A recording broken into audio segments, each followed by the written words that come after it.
थोड़ा एहतियात बरतना जरूरी है। अब चैप्टर 4, 1947 भारत के बंटवारे के बाद जम्मू कश्मीर के लिए भारत पाकिस्तान के बीच में पहली जंग हुई।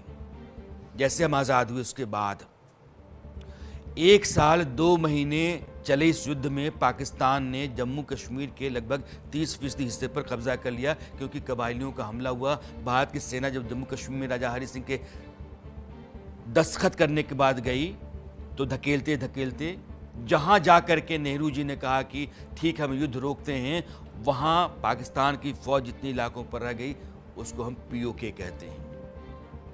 उसी पीओके में जम्मू कश्मीर के पश्चिम में पाकिस्तान ने मुजफ्फराबाद, मीरपुर, कोटली, भिंबर जैसे कई शहरों पर कब्जा किया। आज भी वो पीओके का हिस्सा हैं और उन सबको क्या कहता है? आज़ाद कश्मीर। उत्तर से कब्जे में इलाकों को गिलगित बल्तिस्तान कहते हैं। आप जाएंगे नक्शे पर तो गिलगित बल्तिस्तान और आज़ाद कश्मीर 2 हिस्से आपको दिखेंगे। और गांचे, घिजर, काराकोरम पार, इसी में शख्सगम घाटी आती है। शख्सगम घाटी आज की तारीख में चर्चा है और यह जो चौथा चैप्टर है वो इसी घाटी को लेकर के है। 1949 में चीन में जब कम्युनिस्ट सरकार आई, जिसकी नीति विस्तार की थी, विस्तारवादी, माओवादी, वह गिलगिट के इलाकों को भी अपने नक्शे में दिखाने लगी। पाकिस्तान और चीन के बीच शख्सगम घाटी को लेकर के समझौता उस वक्त हुआ जब भारत पाक के बीच कश्मीर विवाद बरकरार था। यह अभी तक नहीं सुलझा। यानी कि 1962 में, मेरी बात आप समझिए, कि जैसे ही पाकिस्तान के कब्जे वाले कश्मीर का एक हिस्सा गिलगित बल्तिस्तान का है, एक हिस्सा पीओके का है, उसमें से एक टुकड़ा लगभग 5000 स्क्वायर किलोमीटर का वो पाकिस्तान ने चीन को दे दिया। और चीन ने एक बड़े हिस्से पर जो भारत का है वो कब्जा करके रखा हुआ था। इसको हम अक्साई चिन कहते हैं। अक्साई चिन 38,000 वर्ग किलोमीटर का इलाका और उसके साथ 5,000 वर्ग किलोमीटर और जुड़ गया पाकिस्तान के उस गिफ्ट के कारण। और वो गिफ्ट क्या है? वो यही है शख्सगाम वैली, जिसको हिंदुस्तान का स्विट्जरलैंड कहा जाता है।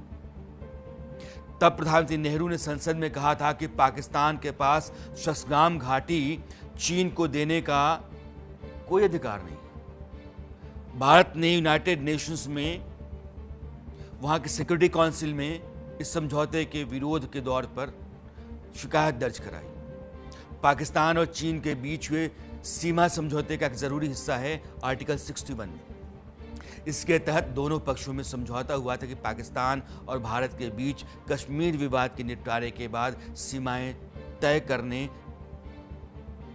के लिए चीन से फिर बात होगी। इस बार चीन से वह देश बात करेगा जिसका शख्सगाम में अधिकार तय हो जाएगा। इस बातचीत में नई संधि पसाई नहीं, लेकिन अब तक भारत और पाकिस्तान में ही सीमा विवाद नहीं सुलझ पाया है।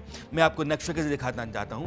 यह शख्सगाम वैली को मैं चर्चा में लेकर क्यों आया हूं? क्योंकि यहां चीन रोड बना रहा है, वहां कंस्ट्रक्शन चल रहा है और हिंदुस्तान उस पर एतराज कर रहा है। हमारे सेनाध्यक्ष ने कहा है कि पाकिस्तान को कोई अधिकार ही नहीं है कि वो चीन को ये इलाका दे जो हिंदुस्तान का है। दरअसल वो अवैध कब्जा है और भारत को हर संभव विरोध करने का अधिकार है। भारत वो कर रहा है। तो शख्सगाम वैली यहाँ से काराकोरम रोड जाती है, काराकोरम पास कहते हैं, और काराकोरम चीन को और पीओके को जोड़ती है और इसी इलाके से सीपीईसी जाता है। तो यह आप देख रहे हैं, ये पाकिस्तान के कब्जे वाला हमारा कश्मीर है, यह हमारा जम्मू कश्मीर है, लद्दाख और जम्मू कश्मीर, और ये हमारे कश्मीर का वो हिस्सा है जिसको चीन के कब्जे में आज की तारीख में देखा जाता है, अक्साई चिन कहते हैं। और यह चीन के कब्जे में पाकिस्तान का दिया हुआ शख्सगाम वैली का इलाका है और इस इलाके में चीन लगातार कंस्ट्रक्शन कर रहा है, रोड बना रहा है और कई किलोमीटर तक उसने रोड बना दी है।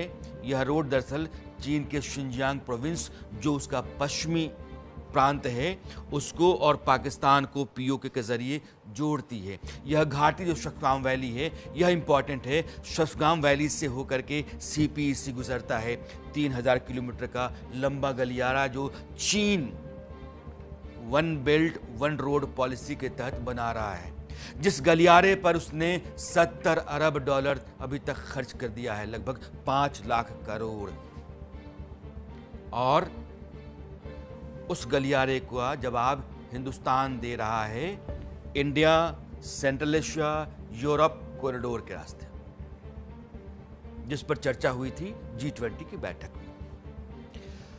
अब आपसे विदा लेने का वक्त है, लेकिन मैंने कहा था कि